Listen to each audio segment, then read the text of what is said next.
Hello everyone, good morning, good afternoon, good evening of class 11 present on their side. I will again welcome each and everyone on the same platform of the Live Physics VK channel. Students, as you all well aware that we have started our new chapter named as the System of Particle and Rotational Motion. जिसको मैंने आपके साथ discuss किया था that we are going to divide this chapter into two different sections. The first section is your system of particles, जहाँ पे हमने particle को अंडरस्टैंड किया, उसके सिस्टम को देखा और वहां से हमें एक जो न्यू टर्म एनालाइज हुई, that term was centre of mass. हमने उस सेंटर ऑफ मास की लोकेशन निकाली वेक्टर फॉर्म में, कोऑर्डिनेट फॉर्म में, बाकी अदर चीजें देखी. And the previous lecture was totally dedicated on the numerical जो हम लोगों ने डिस्कस की. I know in that lecture I ask, और मैंने एक चीज की थी कि हम लोग आगे जाके कुछ ऐसे टिपिकल न्यूमेरिकल्स को करेंगे जो हमारे लिए थोड़े से न्यू होंगे, जो कंपटीशन पॉइंट ऑफ व्यू से है. But presently I am holding those numericals. मैं उन न्यूमेरिकल को थोड़ी देर के लिए होल्ड रख रहा हूँ, मीन्स सम लेक्चर्स के लिए उसको थोड़ा सा होल्ड रखते हैं, because if you want to understand those numerical, उनका कॉन्सेप्ट सारा का सारा आपका सिस्टम ऑफ पार्टिकल का है, बट उनमें कुछ वर्ड्स आएंगे जैसे मोमेंट ऑफ इनर्शिया, मोमेंट. तो पहले हमें ये चीजें क्लियर करनी जरूरी है. एंड फॉर दैट आज मैं आपके साथ आपके सिस्टम ऑफ पार्टिकल का सेकंड पार्ट शुरू करूंगा. Yes, it is been very true जो आप लोगों ने सुना दैट फर्स्ट पार्ट आपका हो गया. हाँ, कंपटीशन वाले वो कुछ एक या दो टिपिकल न्यूमेरिकल्स हैं जिसको हम लोग ट्राई करना सीखेंगे, बट उससे पहले हमें कुछ और इंफॉर्मेशन गैदर करना जरूरी है. So I hope you are getting that point कि मैंने लास्ट लेक्चर में कहा था कि हम वो करेंगे, and we are going to do that surely, but after some time जब हमें आगे के कुछ पॉइंट्स और क्लियर हो जाए.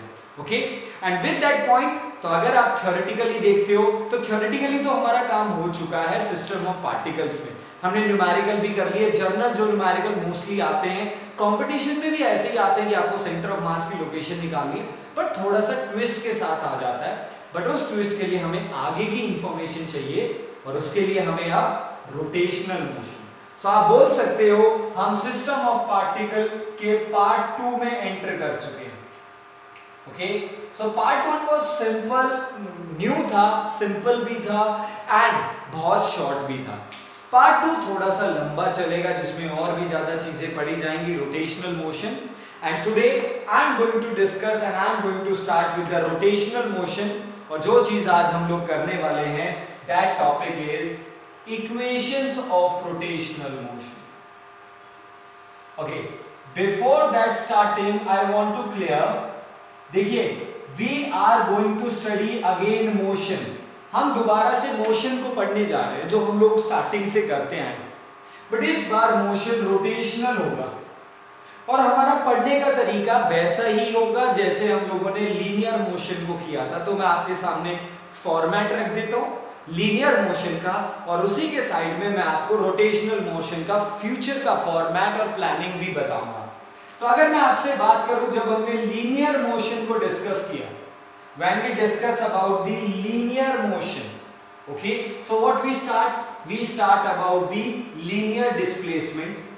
हमने पहले इस वर्ड को क्लियर किया, what is the linear displacement, जिसे हम लोग सिंपल डिस्प्लेसमेंट का नाम देते थे s. then we talk about the linear velocity. what we talk about linear velocity means the rate of change of displacement with respect to time. on the side by side जब हम अब rotational को discuss करेंगे तो हमारा भी format कुछ ऐसा ही होगा. तो सीधा बात है, जब आप लीनियर मोशन में हैं तो आप अपने डिस्प्लेसमेंट को लीनियर बुलाते हैं. जब हम रोटेशनल मोशन में हैं, मतलब रोटेशनल मतलब एंगुलर मोशन में हैं, then we call our displacement as a angular displacement. This thing has been already studied. ये चीज हम लोग ऑलरेडी पढ़ चुके हैं जब मैंने आपके साथ सर्कुलर मोशन को स्टडी किया था. कब? Laws of motion, work energy power से पहले जब हम लोगों ने काम किया था. तो डेफिनेटली एक बार for a one moment it is my request to each and every one of a class 11 student जो प्रेजेंटली अभी इस टॉपिक को देख रहे हैं, प्लीज एक रिक्वेस्ट है आप लोगों से. That request is that please pause the video here itself. Video को यहीं पे पॉज कर दीजिए, यहीं पे स्टॉप कर दीजिए, मुझे रोक दीजिए यहाँ पे, and for a moment it will take just only 5 to 10 minutes. Please pause the video, go back to your notebook, अपनी नोटबुक को ओपन कीजिए, प्लीज एक बार सर्कुलर मोशन का ओवरव्यू वापस से दिमाग में घुमा के आइए, क्योंकि आज हमें उस चीज की जरूरत पड़ेगी। बिकॉज सर्कुलर मोशन मतलब आप लोग एक पॉइंट के चारों तरफ घूम रहे हैं, रोटेशनल मोशन मतलब बॉडी अपनी ही एक्सिस पे घूम रहा है। तो देखो सर्कुलर मोशन और रोटेशनल में फर्क है।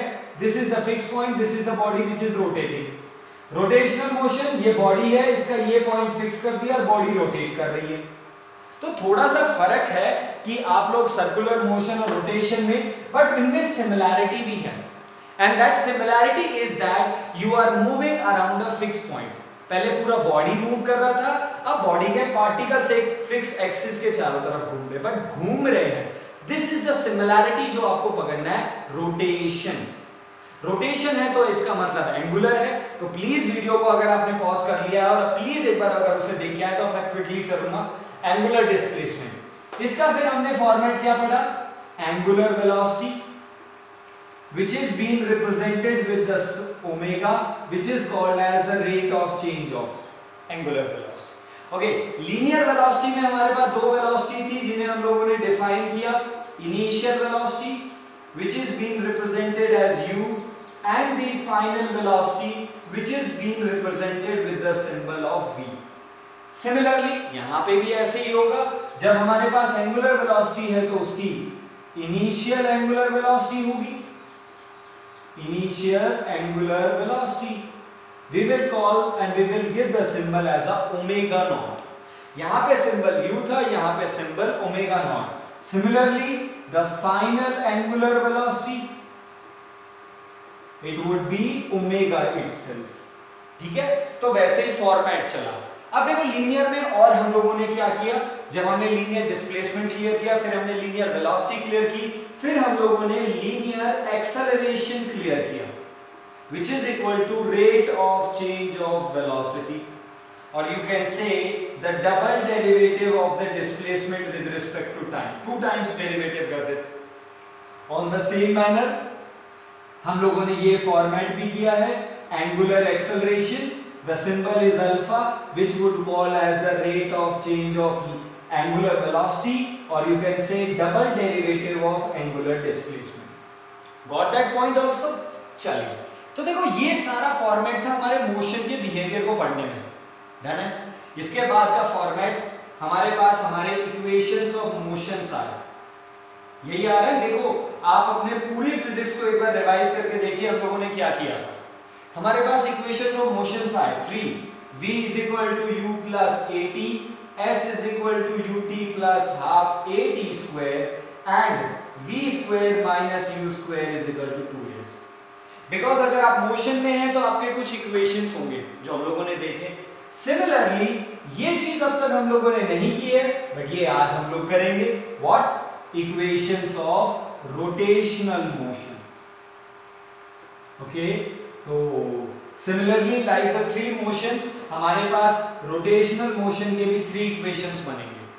बट व्हाट आर दे, वो क्या होने वाले हैं उसके बारे में हम लोग बाद में बात करेंगे, मींस अभी स्टार्ट करेंगे तो इस स्पेस को आप लोग खाली रखेंगे। हाँ, once it has been derived, जब ये सारे इक्वेशन डिराइव हो जाए, जैसे हम लोगों ने इन्हें डिराइव प्रूफ किया था कैलकुलस मेथड से, वैसे ही यहाँ पे भी करेंगे। But once they get derived, तब प्लीज आप लोग इस टेबल को सब बनाएंगे प्लीज, क्योंकि ये जो सिमिलैरिटी वाला पॉइंट है ये चलता रहेगा। And it is my request to each and everyone, this table should be on the fresh page. ये जो टेबल है ये एक फ्रेश पेज पे होनी चाहिए, पूरे रजिस्टर वाले पेज पे होनी चाहिए। उस पेज पे जितना भी आप स्पेस भर पाते हो, जो भी स्पेस पेंडिंग है नीचे, please leave that space as usual, क्योंकि ये जो फॉर्मेट है, जैसा लीनियर का फॉर्मेट है वैसा रोटेशनल का फॉर्मेट है, और ये format through out the rotational motion चलता रहेगा। तो आज हमने इस फॉर्मेट को शुरुआत कर दी है। क्या शुरुआत की है? जो चीज हम लोग पढ़ चुके हैं, हम लोग ये फॉर्मेट ऑलरेडी पढ़ चुके हैं, आज इसे पढ़ेंगे, बट ये चलता आ रहा है। ठीक है, अब मैं अगर आपको फॉर्मेट के बारे में बताऊं, हमने मोशन के इक्वेशन देखे, फिर हमने मोशन के लॉज देखे, यानी कॉज देखे। लीनियर मोशन के लिए फोर्स, हम इसका भी कॉज देखेंगे, हम इसका मोमेंटम देखेंगे, इसका भी मोमेंटम देखेंगे। मोशन है तो मोमेंटम भी है। तो इसके पास फोर्स है तो इसके पास भी कुछ ऐसा होगा जिससे rate of change of momentum होता हो। इसके पास भी काइनेटिक एनर्जी होगी, इसके पास भी काइनेटिक एनर्जी, सब कुछ वैसा ही होगा जैसा अब तक चलता है। इट मींस अगर मैं आपको स्टार्टिंग में, आप इसे वार्निंग समझिए, वार्निंग तो नहीं है बट आप इसे एज अ इंस्ट्रक्शन या गाइडेंस मान सकते हैं स्टार्टिंग में, वो ये कि अब तक जो आप लोगों ने मोशन में पढ़ा है through the different chapter, laws of motion, sorry equation of motion, motion in 1D में पढ़े, फिर लॉज ऑफ मोशन आप लोगों ने पढ़े, फिर वर्क एनर्जी पावर को अपने अलग में पढ़ा। हमें रोटेशनल में सब पढ़ना है, हमने उनके सारे फॉर्मेट देखे, आज हम उसके इक्वेशंस देखेंगे, आगे जाके हम लोग उसका कुछ ना कुछ कॉज बनाएंगे कि ये मोशन क्यों होता है, उसका फॉर्मूला, हम लोग इसका मोमेंटम भी देखेंगे, इसका वर्क डन भी देखेंगे, इसकी काइनेटिक एनर्जी भी देखेंगे, इसकी पावर भी देखेंगे, एवरीथिंग। जो चीज आप लोगों ने अब तक लीनियर मोशन में की थी सब हम लोग रोटेशनल मोशन में करना है। मींस रोटेशनल मोशन अब तक का किया हुआ लीनियर मोशन का सब कुछ है। अब तक हम लोग लीनियर मोशन को ना हर पार्ट में अलग अलग कर रहे थे, लॉज ऑफ मोशन को अलग पढ़ रहे थे, वहीं पे मोमेंटम पढ़ा, फिर हमने वर्क को अलग पढ़ा, एनर्जी पावर अलग पढ़ी, इक्वेशन ऑफ मोशन अलग थे। बट रोटेशनल मोशन के कोई डिफरेंट चैप्टर्स नहीं होने वाले हैं, सब एक ही जगह होगा। But it would be very easy, जैसे जैसे आप देखते जाओगे आपको सिमिलैरिटी अपने आप दिखती जाएगी। ओके, तो प्लीज ये टेबल एक सेपरेट पेज पे होनी चाहिए, it is my request. Single page separate page बना लीजिए अपने फुल रजिस्टर का, distinguish one side linear one side rotational, ताकि आपको ये फॉर्मेट समझ में आता रहे, सिंबल भी समझ में आते रहे, सो दैट लास्ट में जाके जब ये टेक्निक हमारी पूरी होगी, जब हम इस टेबल को पूरा भर देंगे, तब आपको क्लियर होगा कि why the sir is asking to do like that, क्योंकि हमें चीजों को सिंप्लीफाई करके ऑब्जर्व भी करना है। ठीक है, तो let's start with the equation of rotational motion. ठीक है, तो ये टेबल सेपरेट पेज में होना चाहिए। अगर नीचे कोई भी स्पेस बचा है तो इन्हें लाइन में भरिए, नीचे जगह बचेगी रजिस्टर में, लीव दैट स्पेस, उस स्पेस को छोड़ दीजिए, क्योंकि अभी हम लोग उसके वो फिल करने जाएंगे, आगे भरना है इसे अब पूरा। ठीक है, so let's start with the equation of motion. चलिए इक्वेशन ऑफ मोशन को बनाना शुरू करते हैं। And when I say that कि हम लोग यहाँ पे सिमिलैरिटी में चल रहे, जो फॉर्मेट लीनियर का था वही यहाँ पे। तो अगर आपको याद है, मैंने आपको लीनियर के इक्वेशन ऑफ मोशन कैसे करने सिखाए थे, फिर हम लोगों ने उसे कैसे रिमेंबर किया। तो कैसे किया था, हम लोगों ने एक स्टोरी लाइन बनाया था ना, एक पहले पूरा गिवन लिख के एक स्टोरी लाइन बनाई, और उसी स्टोरी लाइन पे हम लोग तीनों इक्वेशंस में चल दिए। चलिए वैसा ही फॉर्मेट में काम करेंगे और उसी तरीके से स्टोरी लाइन बनाते हैं, बट इस बार स्टोरी लाइन लीनियर मोशन की नहीं, रोटेशनल मोशन की होगी। So let's suppose we have a body. Imagine कर लीजिए हमारे पास एक बॉडी है विद अनइवन शेप, है ना। This point is fix, body का ये वाला पॉइंट क्या है, फिक्स है, और इसी पॉइंट को फिक्स करते हुए आप लोग बॉडी को रोटेट करवाने वाले हैं। So you will call this as a axis of rotation. What we call this as a axis of rotation, यानी आपका बॉडी फिक्स है, उसका एक पॉइंट फिक्स कर दिया, दूसरे पॉइंट पे अब आप लोग क्या लगाएंगे यहाँ पे, force. So let's suppose P is the point where you are applying the force. क्या लगा रहे हो आप लोग, एक्सटर्नल एजेंसी लगा रहे हो। डन।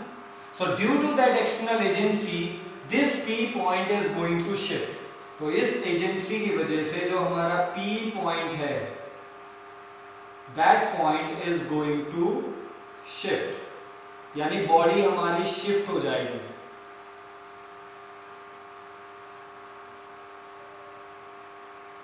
समझ पा रहे हैं पॉइंट को, the body is get shifted. तो हम पहले P पॉइंट पे थे और अब हमारी बॉडी कहां पे आ गई है, P डैश पॉइंट पे आ गई। So during this motion you have covered some displacement, और इस डिस्प्लेसमेंट को क्या बुलाएंगे, एंगुलर डिस्प्लेसमेंट। आपने कोई वेलोसिटी कवर की होगी, that velocity is called as angular velocity, यानी इनिशियली आपकी वेलोसिटी ओमेगा नॉट थी और फाइनल पॉइंट पे आपकी velocity omega, and this motion is uniformly accelerated motion. कैसा मोशन है, यूनिफॉर्म एक्सेलरेटेड मोशन। जैसे हमने लीनियर बॉडी को बस फॉरवर्ड की तरफ शिफ्ट किया था, इस बार उसे रोटेट करने वाला। डन है। तो हमारी स्टोरी लाइन क्या है, let us consider a body with one end fix is allowed to rotate with uniform acceleration. आप उसे रोटेट करवा रहे हो किससे? यूनिफॉर्म एक्सेलरेशन अल्फा से। डन है? तो चलिए बात करते हैं। तो हमारी स्टोरी लाइन में क्या क्या चीज है कि हमारे पास पहले डिस्प्लेसमेंट 0 था और अब हमने डिस्प्लेसमेंट कितना कर लिया? थीटा। सर अगर ये मेरा इनिशियल पॉइंट है तो मेरा डिस्प्लेसमेंट 0 से थीटा चेंज हो रहा है। इन टाइम मान लीजिए आपका कहां से कहां? 0 से t टाइम में। आपकी वेलोसिटी कहां से कहां चेंज हो रही है? Since motion is accelerated, so velocity is changing from omega not to omega. Done है? तो I think story line clear है। हम लोग एक बॉडी को रोटेट करवा रहे हैं 0 से theta, displacement in 0 to t time from omega not to omega, और हमारा जो अल्फा है वो यूनिफॉर्म है यानी कांस्टेंट। डन है? So let's start doing with the equation of motion. So our first equation of motion, तो first equation of motion पे start करते। So as you all know that since instantaneous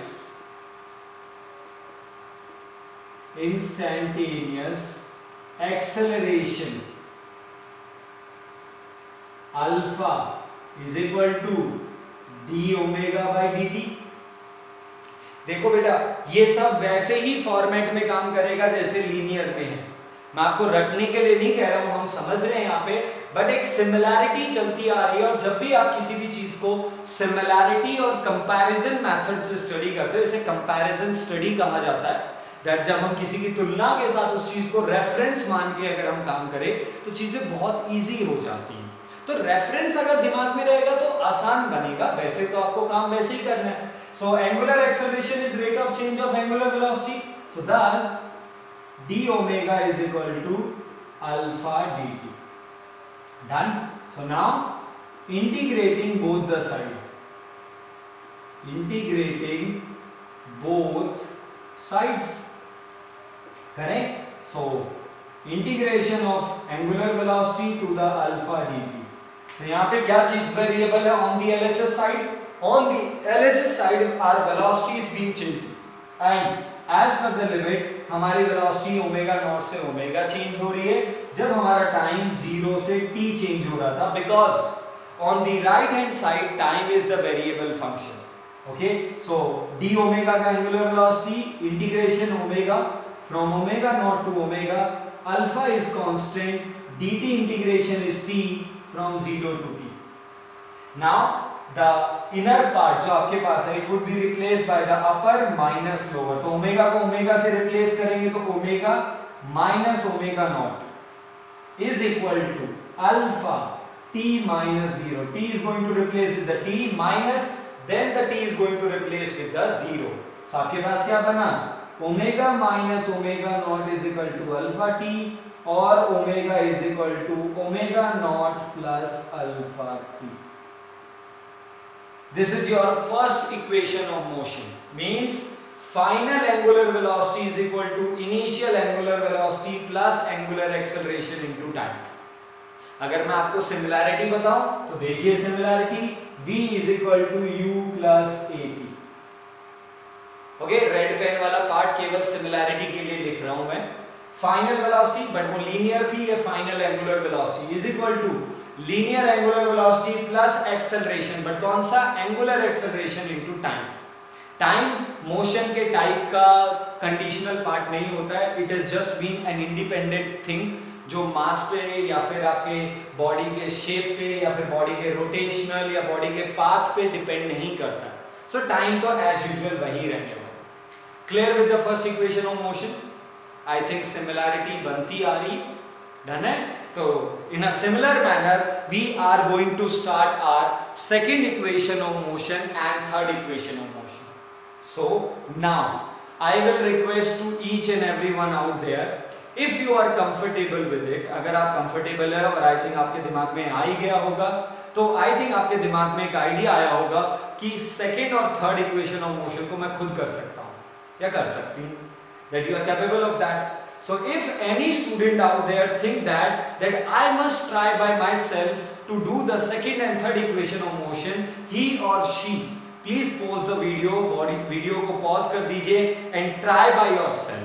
खुद से try कीजिए दोनों equation of motion को, and after the once you finish that component, जब भी आप वो अपना हिस्सा कंप्लीट कर ले, second equation and third equation of motion, once you finish out there, then just resume your video and please fast forward और आंसर देखिए कि whether the answer solved by me and your answer is being done or not.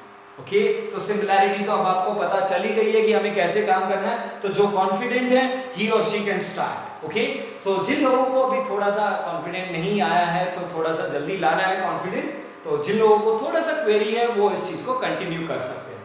Clear with the first equation of motion? Please note it down. Okay, now we will start with the second equation of motion. हम कहां से शुरुआत करेंगे? second equation of motion. तो देखो तरीका वैसा ही है जैसे हमने लीनियर मोशन के इक्वेशन को डिराइव किया था और हम वहीं से करने वाले हैं. तो since instantaneous velocity, हम लोगों ने लिखा था कि वेलोसिटी क्या होती है? Rate of change of displacement, और यहां पे डिस्प्लेसमेंट एंगुलर है. तो angular velocity is equal to rate of change of angular displacement, और d theta is equal to omega dt. Done. Now recently since according to first equation of motion, first equation, तो अभी आप लोगों ने एक first equation बनाया है, omega is equal to omega naught plus alpha t. तो अगर ऐसा है तो please place the value. So thus d theta would be omega naught plus alpha t dt, or you can say d theta is equal to omega naught dt plus alpha t dt. Clear with the first equation? Done it? Now what we are going to do? We are going to integrate. So now integrate both the side. दोनों तरफ integration करना शुरू करते हैं. So total displacement कितना किया आप लोगों ने? इंटीग्रेशन का मतलब टोटल. सो हमारा डिस्प्लेसमेंट कहां से कहां चेंज हो रहा है? पहले डिस्प्लेसमेंट हमारा 0 था और अब हमने थीटा एंगल कवर कर लिया, यानी एंगुलर डिस्प्लेसमेंट थीटा. तो हमारी लिमिट 0 से theta is equal to first term का integration omega not dt, where omega not means initial velocity जो कि फिक्स है. क्या बदल रहा है? टाइम. और टाइम कहां से कहां बदल रहा है? 0 से t plus alpha t dt, इसका भी इंटीग्रेशन होगा 0 से t. डन. सो d थीटा का integration theta from 0 to theta, omega naught बाहर आ जाएगा, dt का integration t from 0 to t, alpha बाहर आ गया, और क्या बचा आपके पास? t dt. यहां पे t की पावर 1 है और आपको इंटीग्रेशन का रूल मालूम है, x पावर n dx का इंटीग्रेशन x की power n plus 1 by n plus 1. तो यहाँ पे t की पावर 1 है तो क्या बनेगा? t की power 1 plus 1 which is 2 divided by 1 plus 1 which is 2. तो 0 से t. तो सॉल्व करेंगे. Upper limit theta minus 0 is equal to omega upper limit t minus 0 plus alpha. Okay, half को बाहर निकाल लेते हैं, 2 कांस्टेंट है, t की जगह t रखेंगे तो t स्क्वायर ही रहेगा, माइनस 0 का स्क्वायर जो कि 0. तो क्या बचा? Theta is equal to omega naught t plus half alpha t square. This is our second equation of motion. And if you want to check the similarity, तो हमारा second equation of motion क्या था? s is equal to ut plus half at square. Check कीजिए, देखो ऐसा ही है. Linear displacement, angular displacement, initial velocity, initial angular velocity, time ही होता है, हाफ है angular linear acceleration, angular acceleration और time. Clear with the second. और आई थिंक हमने लीनियर इक्वेशन का जो सेकंड इक्वेशन है, लीनियर मोशन में जो सेकंड इक्वेशन ऑफ मोशन है, वो इसी तरीके से सॉल्व किया था. Got with or clear with the second? Yes. Now the final one, the third one. Okay. So the third one or the third equation of motion. चलिए उसे try करते हैं और उसके लिए equation बनाते हैं. So third equation of motion. Okay. तो चलिए एक बार इस पे काम करते हैं. Since instantaneous acceleration alpha is equal to rate of change of angular velocity. Done है? ये हमें मालूम है. हमारे पास जो अल्फा होता है वो rate of change of angular velocity होता है. ओके. यहां ही से हम लोग एक बार इंस्टेंटेनियस वेलोसिटी और देखेंगे. So instantaneous velocity d omega is equal to d theta by dt. Done है? तो ये दोनों फॉर्मेट हैं जो हमारे सामने हैं, जो हमारे सामने रखे गए हैं और इन दोनों को हम जानते हैं. ओके. बस इन दोनों को मैंने जहां पे जानबूझ के इसलिए लिखा है ताकि हम लोग एक पॉइंट को क्लियर कर सके. पॉइंट नंबर 1 जो हमें क्लियर करना है, alpha is equal to d omega by d t. इससे हमने फर्स्ट इक्वेशन ऑफ मोशन की स्टार्ट किया था. यहीं से फर्स्ट इक्वेशन डिराइव हुआ. Rate of change of means omega, sorry my mistake, omega is equal to d theta by d t. ये हमारे सेकंड इक्वेशन ऑफ मोशन को स्टार्ट करता है. बट अब बात आई थर्ड इक्वेशन ऑफ मोशन की, स्टार्ट कहां से करें. तो थर्ड इक्वेशन ऑफ मोशन में दोनों यूज होंगे. कैसे? What we are going to do, हम यहाँ पे अपने फर्स्ट इक्वेशन ऑफ मोशन, जो हमारा पहला इक्वेशन ऑफ मोशन है, इसको d थीटा से मल्टीप्लाई करेंगे और d थीटा से डिवाइड करेंगे. यानी small change in displacement to the small change in displacement से मल्टीप्लाई और डिवाइड दोनों करेंगे. ठीक है. तो अब यहाँ पे अगर इसको करते हैं, so this first equation of motion हमारा, सॉरी ये वाला पार्ट क्या बचेगा, alpha is equal to d omega by d t, d theta. इस थीटा को मैं आगे लिख लेता हूं into d theta by d t. और ये जो d theta by d t है ये क्या होता है, ओमेगा. ये हम लोगों ने पहले लिख लिया. तो यानी थर्ड इक्वेशन ऑफ मोशन को स्टडी करने के लिए आपको दोनों इक्वेशंस का जरूरत पड़ेगा, इसलिए मैंने दोनों लिखे यहाँ पे. ओके. तो हमारे पास अल्फा क्या बना, D theta by d T को क्या लिख सकते हो, ओमेगा डी ओमेगा, और डी थीटा यहाँ पे डिवाइड में है तो वो यहाँ पे आके मल्टीप्लाई हो जाएगा. Clear with the equation 1. हम लोग अल्फा से शुरुआत करेंगे, वहां डी थीटा से मल्टीप्लाई और डी थीटा से डिवाइड, और d theta by d t omega होता है. This is our equation. Now integrate both the side,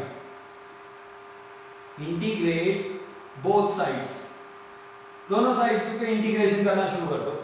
so it would be alpha d theta integrate omega d omega.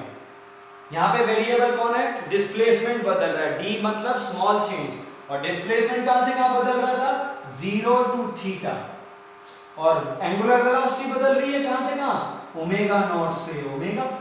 So solve करते हैं. Alpha तो constant है, uniform acceleration बाहर, d theta का integration theta from 0 to theta. Omega की power कितनी है, 1, और फिर से यही रूल, x की पावर n का इंटीग्रेशन ओमेगा की power 1 plus 1 divided by 1 plus 1 limit omega naught से ओमेगा. क्लियर है. सो आपके पास क्या बचा, alpha theta minus 0 is equal to upper limit omega square by 2 minus lower limit omega naught square by 2. या तो आप इस 2 को पहले ही बाहर निकालो या दोनों के नीचे ही रखने दो. तो एलसीएम क्या आएगा, 2 जो कि डिवाइड में और यहां आके multiply. So 2 alpha theta is equal to omega square minus omega naught square. This is our third equation of motion, जो कि यही है, 2as is equal to v square minus u square. v square minus u square is equal to 2as. Omega square minus यानी final velocity का square, angular minus initial angular velocity का square is equal to 2 times of angular acceleration into angular displacement. यानी जहां पे पहले सारी चीज linearly चल रही थी, अब वहां पे सारी चीज एंगुलरली आ गई. डन है. तो this is our third equation of motion. Clear. तो आई थिंक अब वो टेबल पूरी की जा सकती है बेटा. द टेबल जिसमें हम लोगों ने एंगुलर यानी रोटेशनल मोशन के इक्वेशन ऑफ मोशन की 3 जगह ओपनली छोड़ दिया था, लेफ्ट कर दिया था, वहीं पे जाके इन तीनों को ऐड करेंगे प्लीज। क्लियर है? So this is your equations of motion. तो एक बार मैं वापस से लिख देता हूं। Similarity v is equal to u plus a t, तो यहां पे आया omega is equal to omega naught plus alpha t. वहां पे था s is equal to u t plus half a t square, तो यहां पे है theta is equal to omega naught t plus half alpha T square. यानी third v square minus U square is equal to 2as, यहां पे omega square minus omega naught square is equal to 2 alpha थी। This is the similarity और यही difference है। तो difference भी clear हो रहा है और आई थिंक सिमिलैरिटी भी क्लियर हो रही है, मतलब अंतर भी है और एक जैसे भी दिखते हैं। क्लियर है? So this is the most interesting thing जो रोटेशनल मोशन में हमारे पास और आई थिंक हमारे पास ये सिंपल भी। क्लियर है? अब बस आपके साथ न्यूमेरिकल के कुछ की पॉइंट्स डिस्कस करूंगा। The point that I want to discuss, other than that the numericals are exactly similar of the linear motion। जो linear motion के numerical करते थे वैसे ही करने हैं, कि कौन सा इक्वेशन यूज हो वो तो गिवन डिसाइड करें। यहां पे एक छोटा सा ट्विस्ट आप लोगों के साथ खेला जाता है, that twist is about angular velocity. अगर आपने सर्कुलर मोशन को पढ़ लिया है, जिसको मैंने पॉज करके पढ़ने के लिए कहा था स्टार्टिंग में, तो आपको एंगुलर वेलोसिटी का कॉन्सेप्ट क्लियर है। Angular velocity is equal to 2 pi mu, where omega को angular velocity is equal to 2 pi mu. Mu का मतलब फ्रीक्वेंसी होता है। वहां पे हम लोगों ने ये सारे वर्ड्स लिखे हुए हैं। Frequency means number of oscillation और number of rotation in 1 second. तो नंबर ऑफ रोटेशन कितने 1 सेकेंड में कितने कर रहे हो, तो इसको मैं बुलाता हूं आरपीएस। ओके, आरपीएस स्कूल वाला आरपीएस नहीं, आरपीएस मतलब रोटेशन पर सेकेंड। यही आरपीएस हमारी फ्रीक्वेंसी कहलाती है। डन है? But in the numerical teacher will provide you RPM. Teacher आपको क्या देगा? RPM. This wheel is rotating by that much RPM. RPM word means rotation per minute. 1 minute में कितने रोटेशन करोगे? बट अगर हमें फ्रीक्वेंसी चाहिए तो हमें 1 सेकेंड का चाहिए। तो आरपीएम को आरपीएस में कैसे करें? तो पर मिनट है तो सीधी सी बात है डिवाइड बाय 60, यानी 1 आरपीएम को अगर आरपीएस में कन्वर्ट करना है तो डिवाइड बाय 60 कर दीजिए, यानी आपके पास आरपीएस कितना आएगा? RPM divided by 60। इस बात को याद रखेंगे। एग्जांपल के तौर पे देता हूं। For an example, let's suppose a wheel is rotating with 1200 RPM. एक व्हील है जो 1200 आरपीएम से रोटेट कर रहा है, मींस 1200 रोटेशन पर मिनट। 1 मिनट में 1200 रोटेशन करता है। तो सीधी सी बात है, 1 मिनट में 1200 रोटेशन, 1 मिनट मींस 60 सेकेंड। तो बताइए 1 सेकेंड में कितने करेगा? 1200 बाय 60, तो 60 से डिवाइड किया ना। और अब ये जो आएगा 20, ये रोटेशन पर सेकेंड होगा।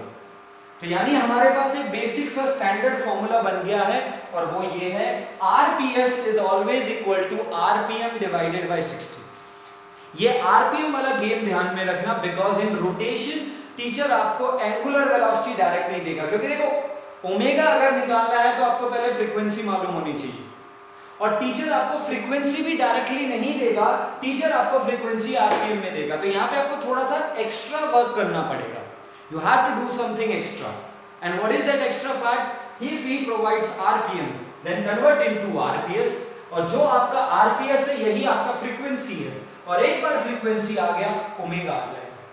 हाँ, अगर वो ऐसे बोलता है, if he says that wheel is rotating from 600 RPM to 1200 RPM, आप आपको बोला गया आपका जो व्हील है वो 600 आरपीएम से 1200 आरपीएम जा रहा है, तो ये इनिशियल हुआ, तो ये आपको इनिशियल फ्रीक्वेंसी दे देगा म्यू नॉट। जैसे इनिशियल एंगुलर वेलोसिटी को ओमेगा नॉट बोलते हैं, तो आप इनिशियल फ्रीक्वेंसी को म्यू नॉट बुलाइए। तो म्यू नॉट कितना होगा, आरपीएम है, तो आरपीएम डिवाइडेड बाय, सीधी सी बात है, फ्रीक्वेंसी क्या होगी, आरपीएम डिवाइडेड बाय 60। फॉर्मूला बन गया हमारे पास फ्रीक्वेंसी का, divided by 60 it would be 10 hertz. Frequency की यूनिट तो मालूम है, हर्ट्ज। फाइनल क्या है हमारे पास, final frequency mu is equal to 1200 divided by 60, 20 hertz. तो इनिशियल फ्रीक्वेंसी है तो इनिशियल एंगुलर वेलोसिटी आ जाएगी 2 pi mu naught. Final frequency है तो फाइनल फ्रीक्वेंसी है तो फाइनल एंगुलर वेलोसिटी आ जाएगी। फिर आप अपने इक्वेशन ऑफ मोशन को यूज कीजिए कि आप कौन सा यूज करना चाहते हो। Got that point? So I hope the concept is being clear to take out the numerical. इसके न्यूमेरिकल को आई डोंट थिंक कि हम लोगों को बोर्ड पे करना चाहिए, मतलब हम बात करेंगे। अगर आपके फिर भी अगर कोई डाउट है, so you will get the assignment. First of all, you will get the assignment in the description box, and in that assignment you will get some numericals. So please try those numericals. जो उसमें नयापन है, जो नई चीज है, वो मैंने आपके साथ शेयर कर ली है, and I think rest of the thing वैसे ही काम करेगा जैसे आपका पहले करता था। But apart from that, if you got any problem, if you get any doubt, you feel free to ask your doubt or problem or query on the YouTube channel पे। जो आपका कमेंट बॉक्स है वो आपको free allowed किया हुआ है कि आप उसमें कमेंट लिख सकते हैं जो भी आपका रिक्वायर्ड है, और you can also comment me on the WhatsApp number. Okay, तो most of the student please आप लोग जानते हैं, बट एक बार मैं फिर भी आप लोगों के साथ एक अपना व्हाट्सएप नंबर शेयर कर देता हूँ। So please ask only genuine doubts जो भी आपके हैं। So my contact number is 8930537854। okay, only WhatsApp, so please WhatsApp only वहीं पे करना, ठीक है। so अगर आपके कोई रिक्वायर्ड डाउट है, प्लीज एनीवन, कुछ स्टूडेंट्स हैं जो आई थिंक न्यू कनेक्टेड हैं जिनके पास मेरा कोई कॉन्टैक्ट नंबर नहीं है, तो प्लीज या तो आप व्हाट्सएप कर दीजिए या फिर आप लोग मुझे व्हाट्सएप यूट्यूब कमेंट बॉक्स में डाल दीजिए। अगर आपकी क्वेरी होती है तो हम लोग नेक्स्ट टाइम इसके न्यूमेरिकल्स के साथ भी मीट करेंगे। But I think the point is being clear. मैं यहाँ पे न्यूमेरिकल को नहीं रखना चाहता हूँ। देखो, जहाँ पे सिस्टम ऑफ पार्टिकल की रिक्वायरमेंट थी, we took the numerical because that was a genuine and the new one. But ये सिमिलर है, तो all the three equation of motions, practice them. वो अपनी टेबल को रखिए, टेबल की जगह खाली छोड़िए क्योंकि अभी आगे और टेबल को भरना बाकी है, और न्यूमेरिकल। Got that?